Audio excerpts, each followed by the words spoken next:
मित्रों, मैं महाराज कुमार गुप्ता दक्ष music classes में मित्रों आपको स्वागत है।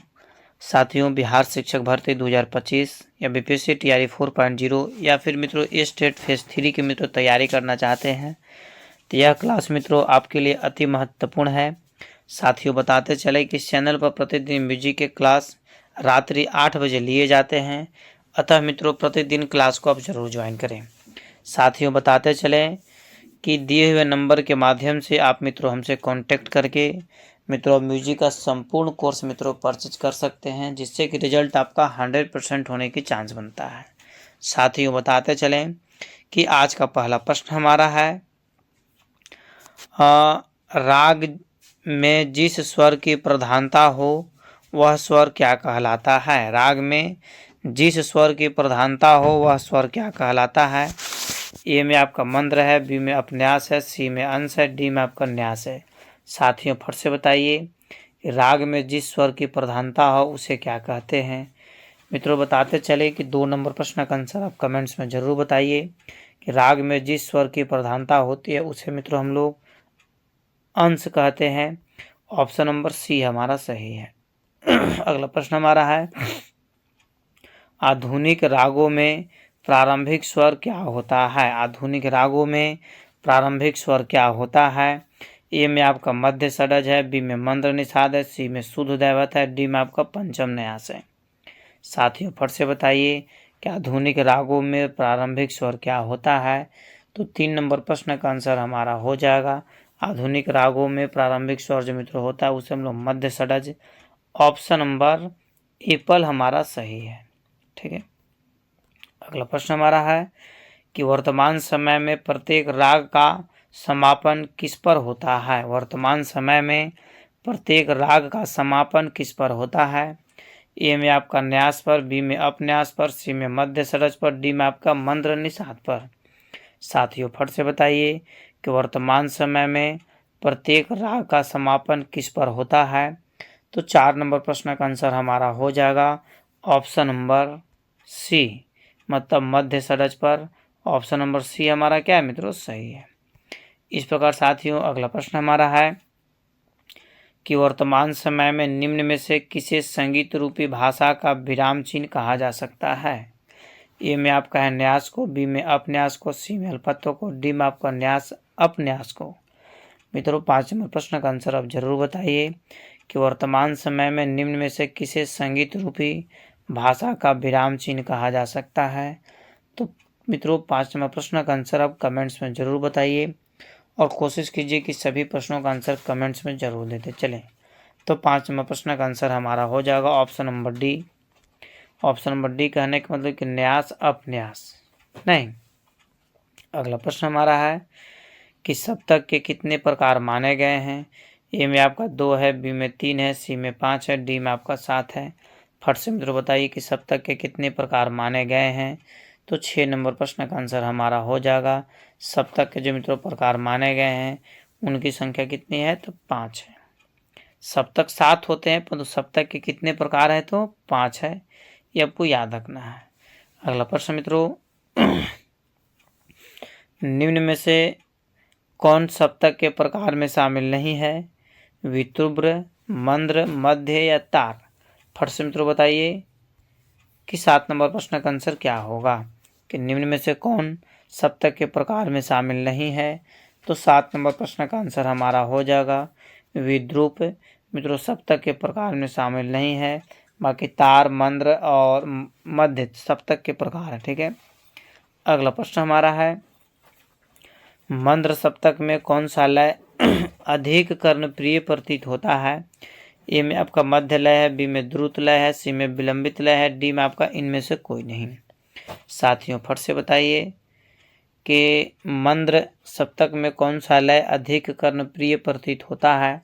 तो 8 नंबर प्रश्न का आंसर हमारा हो जाएगा ऑप्शन नंबर सी, विलंबित लय मित्रों आंसर हमारा सही है नहीं।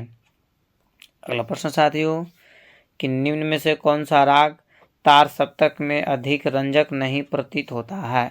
निम्न में से कौन सा राग तार सप्तक में अधिक रंजक प्रतीत नहीं होता है। ए में आपका राग बहार है, बी में राग दरबारी है, सी में राग अंडाना बसंत है, डी में आपका इनमें से कोई नहीं।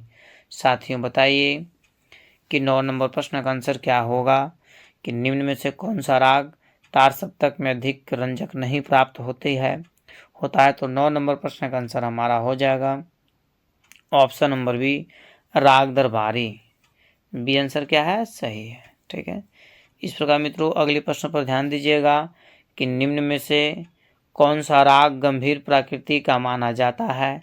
ए में आपका राग दरबारी है, बी में राग बहार है, सी में राग अंडाना है और डी में मित्रों उपयुक्त में से कोई नहीं। फट से मित्रों बताइए कि 10 नंबर प्रश्न का आंसर क्या होगा कि निम्न में से कौन सा राग गंभीर प्रकृति का माना जाता है। तो 10 नंबर प्रश्न का आंसर हमारा हो जाएगा ऑप्शन नंबर ए पर, राग दरबारी। राग दरबारी हमारा सही है। अगला प्रश्न है, किसी राग में बहुत्व कितने प्रकार से दिखाया जाता है। ए में आपका 5 है, बी में 4 है, सी में 3 है, डी में आपका 2 है। फट से मित्रों बताइए किसी राग में बहुत्व कितने प्रकार से दिखाया जाता है। तो 11 नंबर प्रश्न का आंसर हमारा हो जाएगा किसी भी राग में बहुत्व जो है मित्रों 2 प्रकार से दिखाया जाता है। ऑप्शन नंबर डी हमारा सही है। ठीक है, अगला प्रश्न हमारा है, निम्नांकित कथनों में से असत्य कथन की पहचान करें। इनमें से कौन है मित्रों जो असत्य कथन है, मतलब सही नहीं है।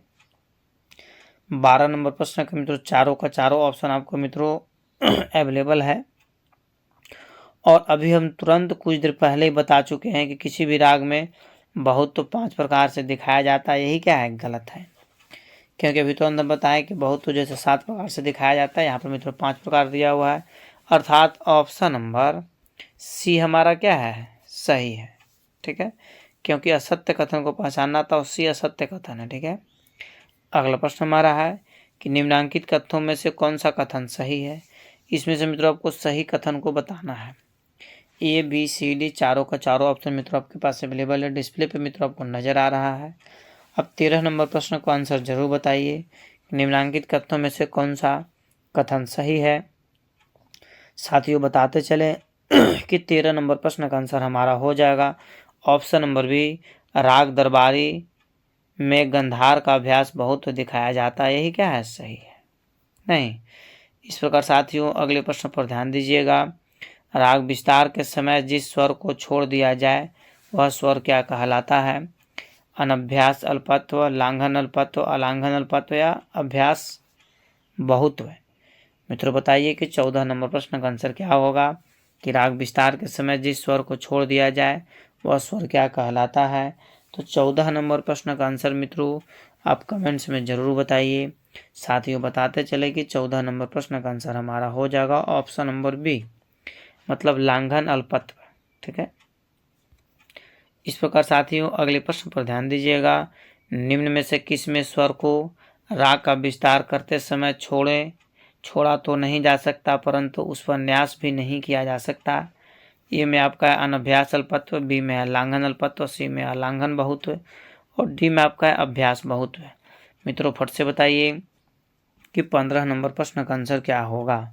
साथियों बताते चलें कि 15 नंबर प्रश्न का आंसर हमारा हो जाएगा ऑप्शन नंबर एप्पल। एप्पल कहने के मतलब है कि अनभ्यास अल्पत्व हमारा आंसर सही है। मित्रों अगले प्रश्न का आंसर आप कमेंट्स में जरूर बताइए कि निम्नलिखित कथनों में से कौन सही कथन को चुने, मतलब ये चारों में से कौन सा कथन जो मित्रों आपका सही है। इस प्रश्न का आंसर आप तभी दे सकते हैं जब मित्रों आप डीपली प्रतिदिन क्लास को ज्वाइन करते हैं। साथियों बताते चले कि प्रतिदिन क्लास को आप जरूर ज्वाइन करें ताकि निरंतर आप जीवन में आगे की ओर बढ़ते रहें। तो मित्रों बताइए निम्नांकित कथनों में से कौन सा कथन सही है, उसको चुन करके बताइए। तो मित्रों बताते चलें कि ऑप्शन नंबर डी हमारा क्या है, सही है। शुद्ध कल्याण में निषाद को आरोह बढ़त करते पर मित्रों दिया जाता है। ठीक है, इस प्रकार अगले प्रश्न पर ध्यान दीजिएगा, राग के आरोह में 5 स्वर होने से किस जाति का राग होगा। यहाँ पर किस जाति का राग कहलाता है, मतलब जिस राग के आरोह और आरोह में 5 स्वर होता है उसको कौन सी जाति का राग कहा जाता है। संपूर्ण में 7 गो होता है, साडो में 6 गो होता है और ऑडो में क्या होता है 5 गो होता है। पकड़ लिए। इतना से तो क्लियर हो गया कि 5 स्वर कह रहा है, तो 5 स्वर किसमें हो जाएगा ऑडो में, मतलब 17 का सी आंसर हमारा क्या है सही है। नहीं, इस तरीका से अब याद रखिए, एग्जाम में कभी भी क्वेश्चन मिस नहीं होगा, ठीक है। 3 मुख्य जातियों के मिश्रण से रागों की कुल 9 जातियां बनती है, निम्न में से कौन मुख्य जातियों में शामिल नहीं है।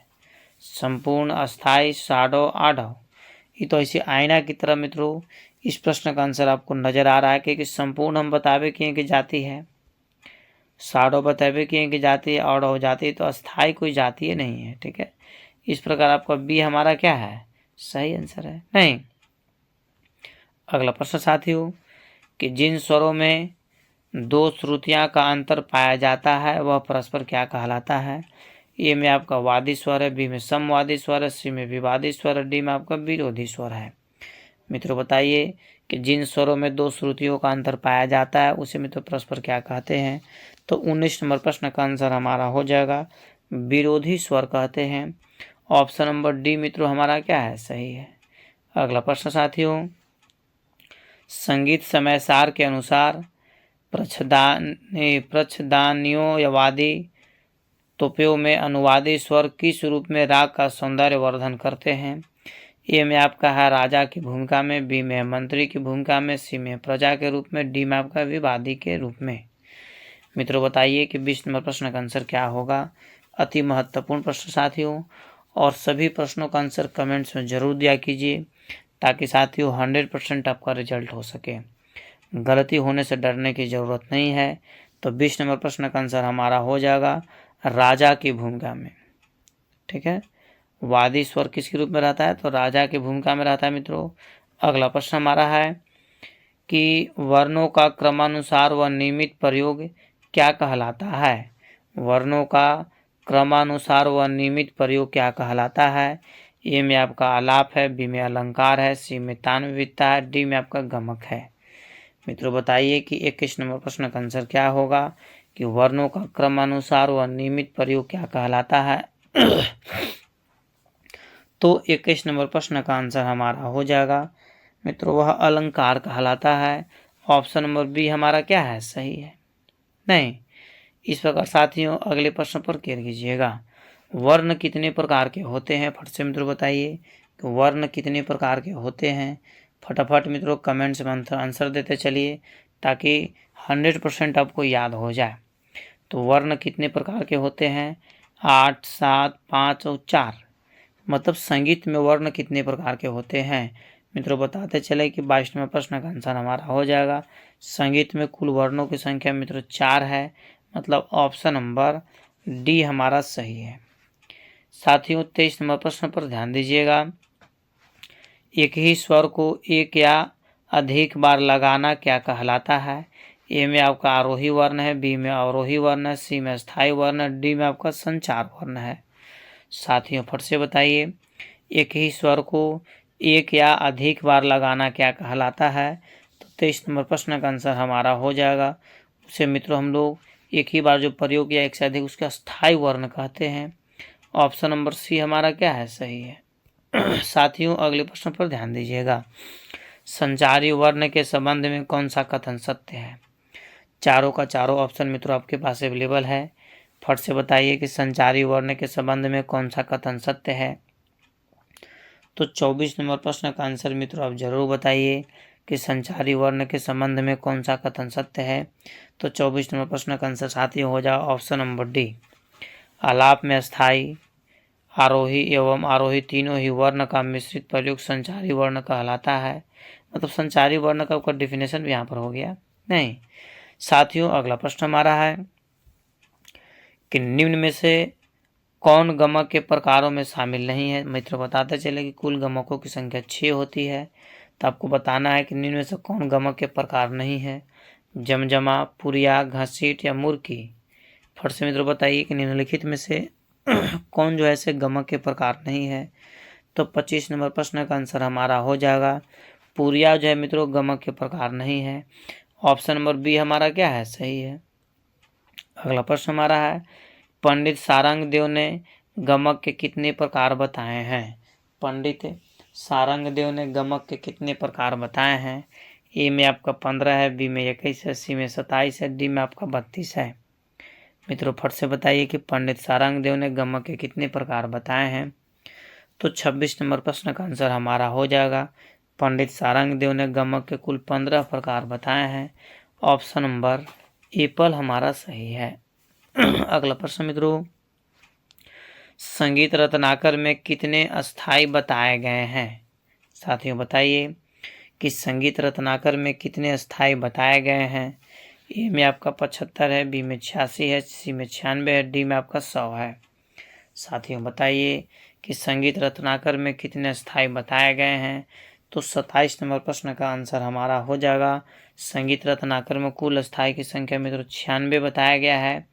मतलब ऑप्शन नंबर सी हमारा क्या है, सही है। साथियों अगला प्रश्न हमारा है कि क्रियाओं के मध्य का अवकाश या विश्रांति क्या कहलाती है? क्रियाओं के मध्य का अवकाश या विश्रांति क्या कहलाती है?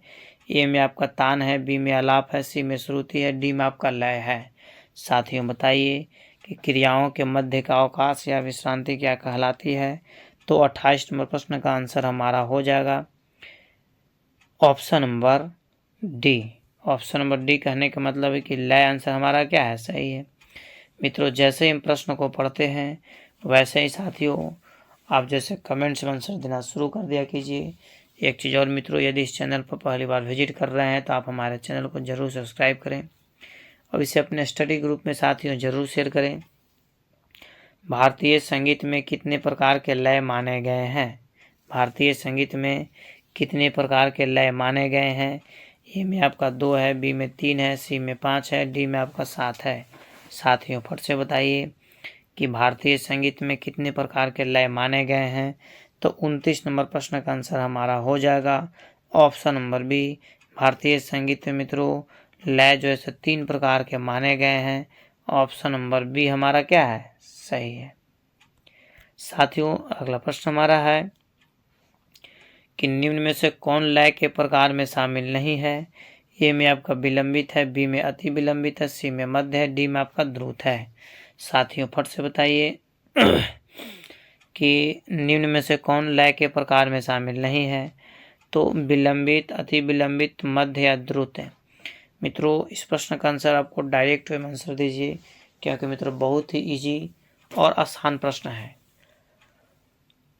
तो मित्रों बताते चले कि 30 नंबर प्रश्न का आंसर हमारा हो जाएगा अति विलंबित कोई लय का प्रकार है नहीं है। विलंबित लय है, मध्य लय है, द्रुत लय है।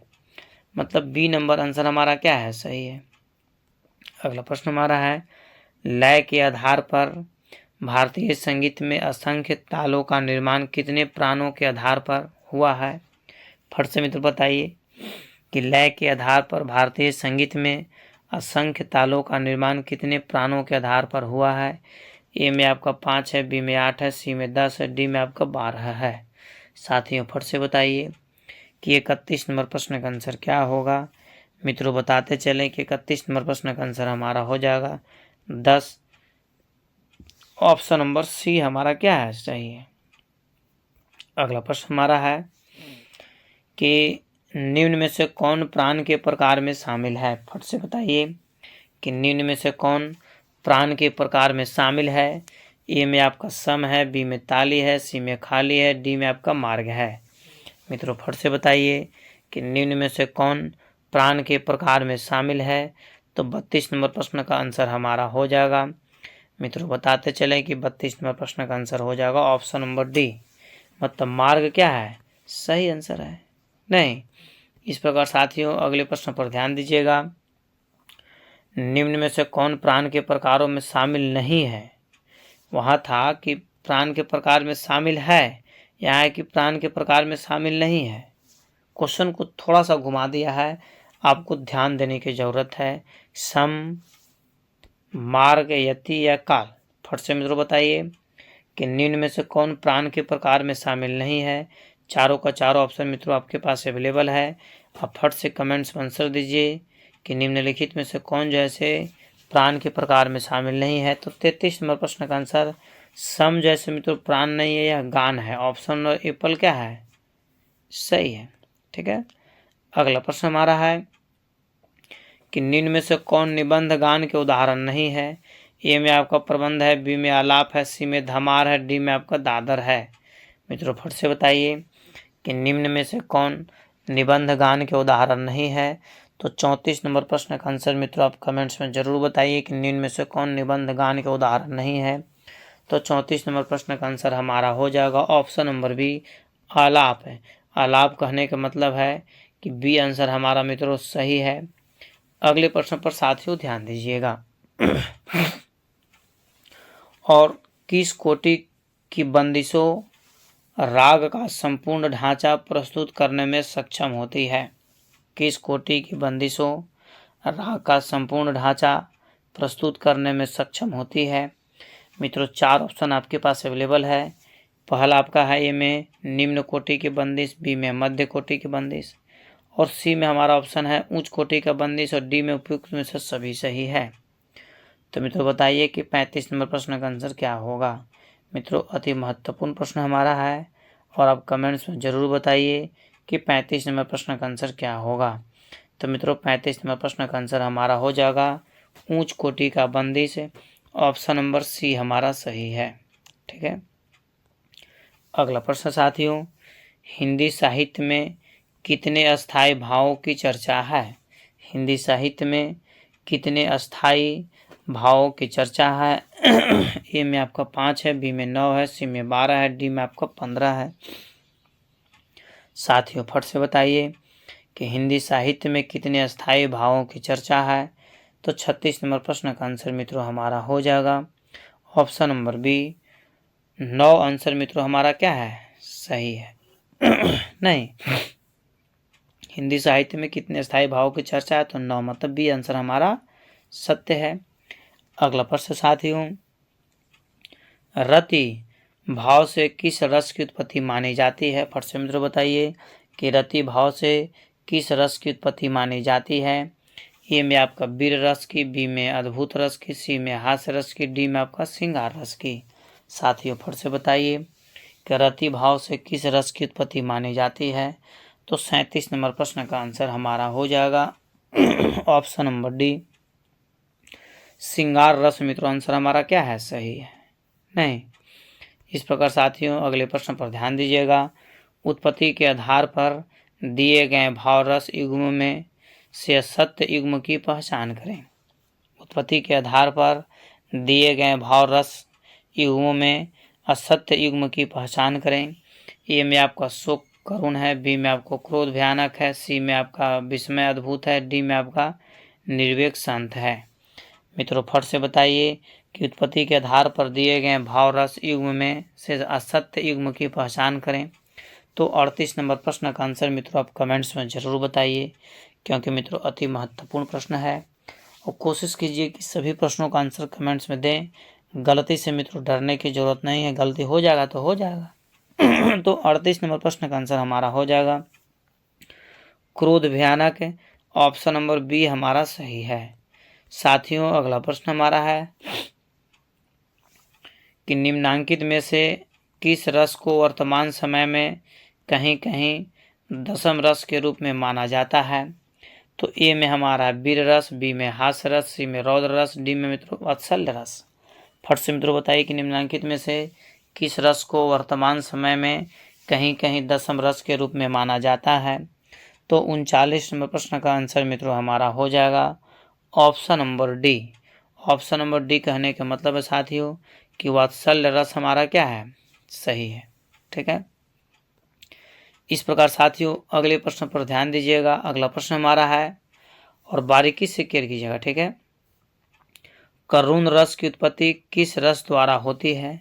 ए में आपका मध्यम एवं पंचम द्वारा, बी में षड्ज एवं ऋषभ द्वारा, सी में आपका गंधार व निषाद और डी में आपका धैवत द्वारा। मित्रों फट से बताइए कि करुण रस की उत्पत्ति किस रस द्वारा होती है। तो 40 नंबर प्रश्न का आंसर मित्रों आप कमेंट्स में जरूर बताइए कि करुण रस की उत्पत्ति किस रस द्वारा होती, किस स्वर द्वारा होती है। तो मित्रों बताते चले कि 40 नंबर प्रश्न का आंसर हमारा हो जाएगा ऑप्शन नंबर सी, गंधार व निषाद रस, गंधार व निषाद स्वर द्वारा। ऑप्शन नंबर सी हमारा क्या है सही है। साथियों आज का यह अंतिम प्रश्न है। विभत्स व भयानक रस की उत्पत्ति किस स्वर द्वारा होती है? ए में आपका मध्यम स्वर है, बी में पंचम स्वर है, सी में निषाद स्वर है, डी में आपका धैवत स्वर है। मित्रों फट से बताइए कि विभत्स व भयानक रस की उत्पत्ति किस स्वर द्वारा होती है? तो 41 नंबर प्रश्न का आंसर मित्रों हमारा हो जाएगा, ये अंतिम प्रश्न है, धैवत स्वर द्वारा। ऑप्शन नंबर डी मित्रों हमारा क्या है, सही है। साथियों इस प्रकार आज का क्लास यहीं पर समाप्त किया जा रहा है। यदि साथियों आप हमारे चैनल पर पहली बार विजिट कर रहे हैं तो चैनल को सब्सक्राइब करें, लाइक करें, शेयर करें और प्रत्येक प्रश्न का आंसर कमेंट से मित्रों जरूर दिया कीजिए। जितने भी साथियों हमारे साथ जुड़े हुए हैं उनको बहुत बहुत धन्यवाद। मित्रों हम 100% कोशिश करेंगे कि बीपीएससी और ए स्टेट में मित्रों जैसे पिछले बार रिजल्ट जैसे कई बार दे चुके हैं उसी तरीक़ा से मित्रों आप लोग का भी मित्रों रिजल्ट देने के लिए मित्रों 100% हम जैसे तत्पर रहेंगे। सिर्फ आपको एक छोटा सा काम करना है कि आपको प्रतिदिन हमारे साथ जुड़े हुए रहने की ज़रूरत है। तब तक के लिए साथियों स्वस्थ रहिए, मस्त रहिए और एक बार प्रेम से बोलिए भारत माता की जय।